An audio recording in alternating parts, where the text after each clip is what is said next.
अस्सलाम वालेकुम दोस्तों अक्सर ये बहस चलती है कि ड्रिप इरिगेशन कामयाब है या नाकाम। तो ये जान लीजिए कि पूरी दुनिया में इस सिस्टम को लगाया जाता है। इस वक्त आप देख रहे हैं मस्जिद कुबा मदीना मुनव्वरा के करीब मस्जिद है। और यहाँ पे आपको जितने भी पौधे नज़र आ रहे हैं, ये जितने भी आपको पौधे हैं, ग्रीनरी है, सब पे ड्रिप इरिगेशन लगी है।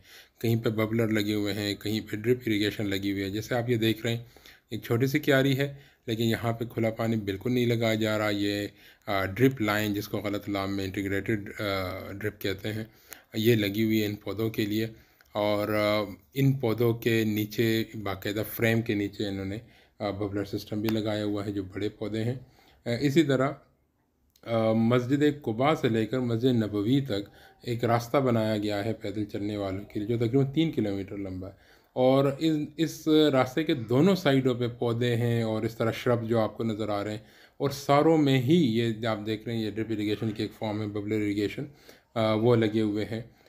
तो कोई भी जगह हमने वहाँ पर इस तरह नहीं देखी जहाँ पे फ्लडिंग हो रही हो। हर जगह स्प्रिंकलर लगे हुए हैं, ड्रिप लगी हुई है या बबलर सिस्टम लगे हुए हैं। इसी तरह इसी रास्ते पर जहाँ पे सेंटर मीडियन बने हुए हैं, जो घास लगी हुई है जैसे आप ये देख रहे हैं, तो यहाँ पर पॉपअप स्प्रिंकलर्स लगे हुए हैं। और इतनी सेवियर मौसम में और इतनी पानी की कमी के बावजूद इन्होंने सारे लश ग्रीन मेंटेन किया हुआ है। ये आप देखें, मस्जिद नबवी के साथ ही मस्जिद बिलाल है, उसके एन सामने जो कमर्शियल एरियाज़ हैं, जहाँ होटल्स वगैरह, वहाँ पर ये इंटीग्रेटेड ड्रिप इरिगेशन लगी हुई है। और यहाँ पे अगरचे अभी घास या पौधे नहीं लगे हुए, लेकिन बहरहाल सिस्टम यहाँ लगा हुआ है। तो ये यहाँ से हम जान सकते हैं कि ड्रिप इरिगेशन कितना कोई कामयाब सिस्टम है, कितना इम्पोर्टेंट है, कितना ज़रूरी है। और ख़ुसूसन ऐसे इलाके जैसे अब पाकिस्तान आहिस्ता आहिस्ता इसी तरफ जा रहा है, वाटर स्कैरसिटी की तरफ जा रहा है, वहाँ पे ये इंतहाई ज़रूरी सिस्टम है और इंतहाई कामयाब सिस्टम है। दोस्तों इस विज़िट से पहले मैं केप टाउन में था। वहाँ पे भी जितनी भी ग्रीनरी है, जहाँ मर्ज़ी पौधे लगे हैं, वहाँ उसके नीचे या तो ड्रिप लगी हुई है या स्प्रिंकलर सिस्टम्स लगे हुए हैं।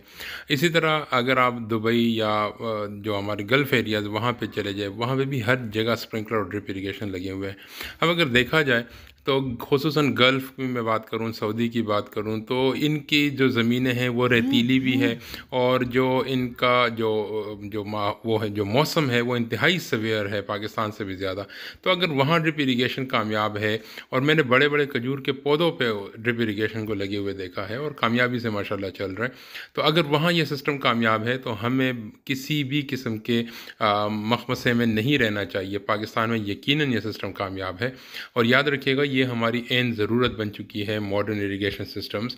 इसके बग़ैर हमारा सर्वाइवल नहीं है। हमारा सदरन पंजाब, तकरीबन पूरा सिंध, बलूचिस्तान और सदरन KP के जो है वो ऑलरेडी वाटर स्केर्स हैं। साल 2022 में जब हमारी हीट वेव आई थी मार्च अप्रैल मई में, तो सबको अंदाज़ा हो गया था कि कितनी ख़राब सिचुएशन हो सकती है।